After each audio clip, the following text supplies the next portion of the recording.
আসসালামু আলাইকুম, কেমন আছেন সবাই? আশা করছি সবাই খুব ভালো আছেন। আমি আজ দুষ্টু সাবারটা আলহামদুলিল্লাহ ভালো আছি। তো স্কুল শেষ করে দুষ্টু সাবারটা গিয়েছে তার আমের বাসায়। তো এখানে দেখেন মুয়াজ আর হচ্ছে তালহা বেবি খেলা করছে তার আপুকে নিয়ে, আর আমিও তাদের সাথে ড্রয়িং রুমে বসে আছি। তারপরে হচ্ছে আর এই যে মুয়াজ বেবিটা দেখেন, তালহা বেবিটা গাড়িটা নিতে আসে কিনা তার আগেই সে হচ্ছে গাড়িটা সরিয়ে ফেলেছে।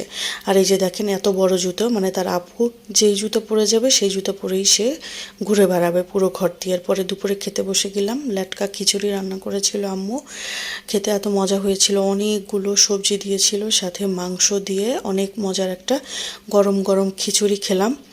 আসলে মায়ের হাতের রান্নাই সবসময় অন্যরকম টেস্ট হয়। যদিও এখন আমার ভাইয়ের বউরাও আম্মুর কিছু কিছু রান্নার বেসিক জিনিস শিখে ফেলেছে।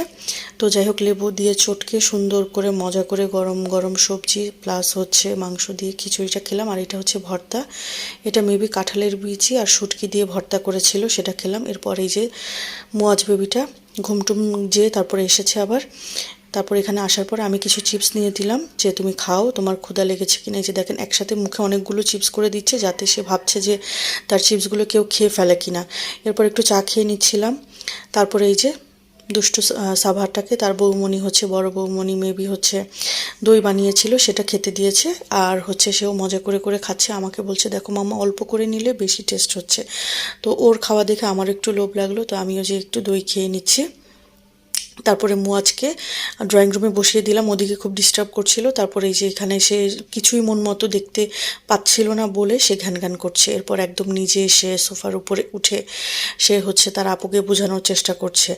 কি করবে দুষ্টুটা, সারাদিনই বাচ্চা কাচ্চারা এখন বাসায় থাকে, তাদের তো যাওয়ার কোনো জায়গা নেই, সারাদিনই বাসায় খেলাধুলা করো। এরপরে হচ্ছে যে দেখি রান্নাঘরে আম্মু হচ্ছে এখানে তেহারি রান্না করবে, মাংস বসিয়েছে। আর এখানে হচ্ছে ছোট ভাইয়ের বউ আবার এখানে হচ্ছে আমের গোলা নামের একটা আচারের মতো করেছে, অনেক ইয়াম্মি ছিল। তো আমি ভেবেছিলাম নিয়ে আসবো বাসায়, কিন্তু পরে ভুলে গেলাম। আর এই যে দেখেন আমার আম্মুর গাছের ড্রাগন ফল, এখনও খাইনি, কেমন মিষ্টি হয়েছে পরে এক সময় বলবো না যখন কাটবো।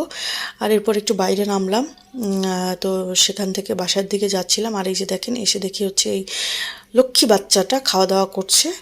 তো সে দোল খাচ্ছে আর খাওয়া দাওয়া করছে, মাশাআল্লাহ তো লক্ষ্মী একটা বাচ্চা।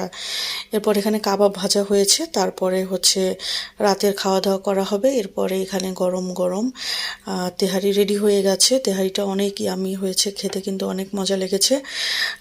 সাভাত বাচ্চাটা তো সব রকমের মাংসের দিয়ে যা তৈরি হয় সেটা খেতে খুব পছন্দ করে। তো সে দেখে বলছে ও মাম্মা অনেক মজার হয়েছিল দুপুরের খিচুড়ি, আবার এখন হচ্ছে তেহারিটাও অনেক মজা হয়েছে। তো তাকে খাইয়ে দিয়ে আমিও খেতে বসে গিয়েছিলাম। তো আসলে অনেক মজা হয়েছে। তো আজকে ভিডিও পর্যন্ত।